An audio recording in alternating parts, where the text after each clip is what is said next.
एक नदी के किनारे एक विशाल और हरा भरा पेड़ था, जहां एक चतुर बंदर निवास करता था। इस पेड़ पर मीठे और रसदार फल लटकते थे, जो देखने में बेहद आकर्षक लगते थे। यह बंदर हर दिन उन फलों को खाता और खुशी से झूलता रहता। उसकी उल्लास भरी आवाज सुनकर आसपास के जीव जंतु भी उसे पसंद करते थे।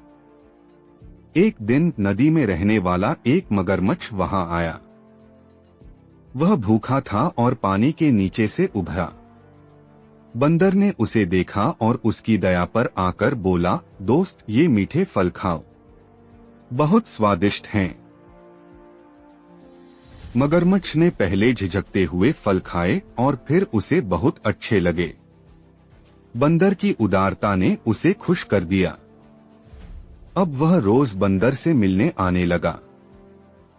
धीरे धीरे दोनों में गहरी दोस्ती हो गई। दोनों में खेलकूद और मस्ती शुरू हुई। एक दिन मगरमच्छ ने अपनी पत्नी को भी फल लाने का सोचा। वह अपनी पत्नी के लिए फल ले गया। मगरमच्छ की पत्नी ने फलों का स्वाद चखा और सोचा, अगर ये फल इतने मीठे हैं तो इस बंदर का दिल कितना मीठा होगा। मुझे बंदर का दिल चाहिए।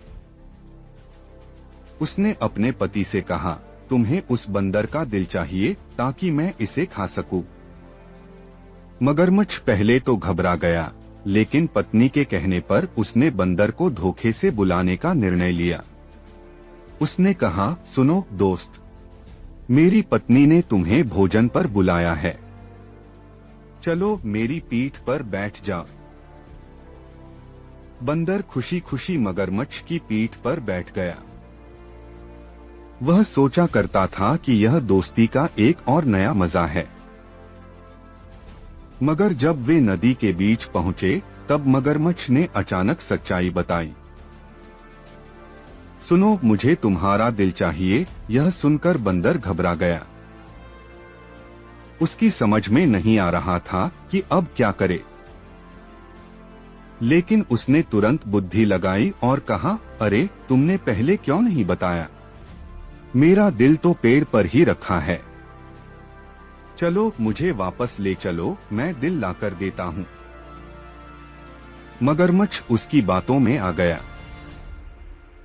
वह बंदर की बात मानते हुए उसे वापस पेड़ के पास ले आया। जैसे ही वह पेड़ के निकट पहुंचे, बंदर झट से पेड़ पर चढ़ गया। उसने मगरमच्छ की ओर देखा और मुस्कुराते हुए बोला, मूर्ख, क्या कोई अपना दिल बाहर रखता है? तुमने मेरी दोस्ती का गलत फायदा उठाया। अब मगरमच्छ के चेहरे पर शर्मिंदगी थी। उसने समझा कि उसने अपनी चालाकी से दोस्ती को खो दिया था।